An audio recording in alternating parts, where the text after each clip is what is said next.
భారీ జనసమూహం మధ్య జనగామ జిల్లా స్టేషన్ గణపూర్ ఎమ్మెల్యే అభ్యర్థి కడియం శ్రీహరి తన నామినేషన్ వేశారు. ఆయన వెంట ముఖ్య అతిథులుగా మంత్రి ఎర్రబెల్లి దయాకర్ రావు, స్థానిక ఎమ్మెల్యే డాక్టర్ రాజయ్య ప్రచారంలో పాల్గొన్నారు.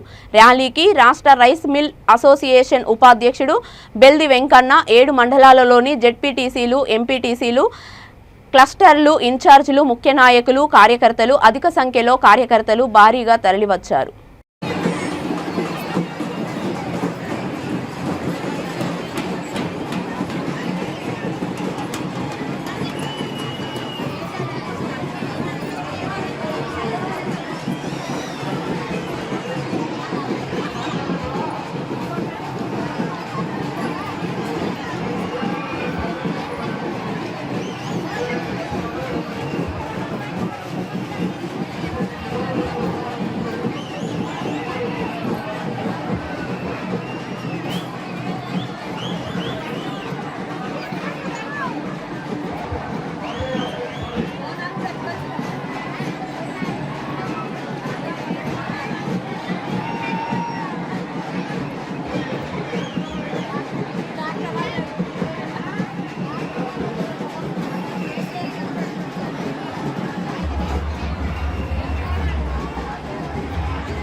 ఈరోజు వరుస విజయాలతో మనం అందరూ కూడా ముందుకెళ్తా ఉన్నాం.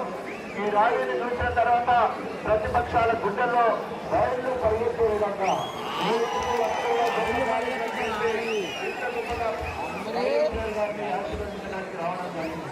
ఇప్పటివరకు జరిగిన అభివృద్ధి కేసీఆర్ గారి నాయకత్వంలో మరి గొప్పగా అభివృద్ధి జరిగిందో ఈ అభివృద్ధిని మరింత ముందుకు తీసుకుపోవడానికి అపార రాజకీయ అనుభవం వల్ల కడియం శ్రీహరి గారు మళ్ళీ మరి మరి మీరు తప్పకుండా ఆశీర్వదించి ఆమెకి దళితుల పట్ల, మాదిగల పట్ల ఎంత స్పృహ ఉందో మీరు ఒకసారి అర్థం చేసుకోవాలి మిత్రులారా.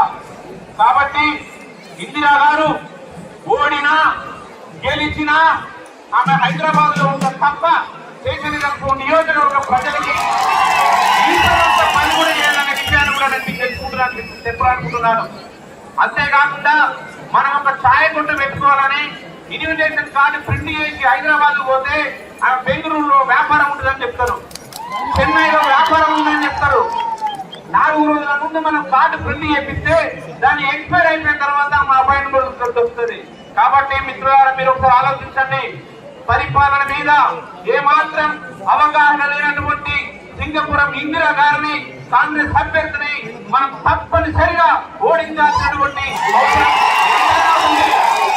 ఎందుకు చెప్తున్నాను అంటే 40 సంవత్సరాలు